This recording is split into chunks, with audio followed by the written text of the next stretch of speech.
आईचं प्रेम काय असतं हे कदाचित शब्दात सांगता येणार नाही, पण जपानमधील इचिकावा प्राणी संग्रहालयात राहणाऱ्या या छोट्याशा पंचकडे पाहिलं की त्या प्रेमाची ओढ काय असते हे काळजाला भिडतं. जुलै 2025 मध्ये जन्मलेल्या या चिमुकल्या पंचला नशिबाने एक मोठा धक्का दिलाय. जन्मानंतर लगेचच त्याची आई त्याला सोडून गेली. ज्या मायेच्या उभेची त्याला सर्वात जास्त गरज होती तीच त्याच्यापासून हिरावली.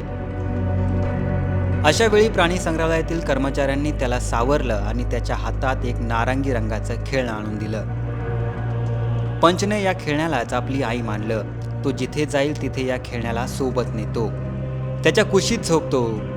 हा व्हिडिओ सध्या सोशल मीडियावरती तुफान व्हायरल होतोय. हा व्हिडिओ बघून जगभरातील लोकांच्या डोळ्यात पाणी आलंय. हँग इन डिअर पंच या हॅशटॅगने जणू साऱ्या जगाने त्याला धीर दिलाय. एकदा पंच दुसऱ्या एका माकडाशी खेळायला गेला, पण तिथे त्याला हुसकावून देण्यात आलं. एका मोठ्या माकडाने त्याला ओरडून तिथून दूर केलं. दुखावलेला पंच पुन्हा पळत आपल्या त्याच खेळण्या आईच्या कुशीत शिरला. पण ही गोष्ट केवळ दुःखाची नाहीये, तर संघर्षाची आहे. प्राणी संग्रहालयाने सांगितलं की जरी पंच वारंवार त्या खेळण्याकडे जात असला तरी तो आता हळूहळू आपल्या खऱ्या समुदायात मिसळायला शिकतोय. इतर माकडांनीही त्याला स्वीकारायला सुरुवात केली आहे. पंच ही कहाणी आपल्याला सांगते की प्रेम शोधण्यासाठी कधी कधी आपल्याला निर्जीव वस्तूंचाही आधार घ्यावा लागतो, पण जगण्याची उमेद माणसाला कधीच हार मानू देत नाही.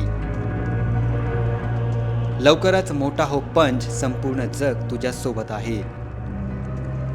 सलमान शेखसह ब्युरो रिपोर्ट, ABP माझा, मुंबई.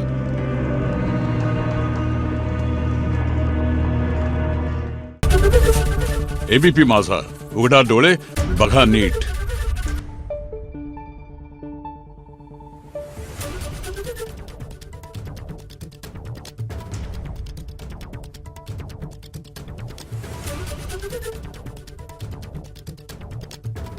Thank you.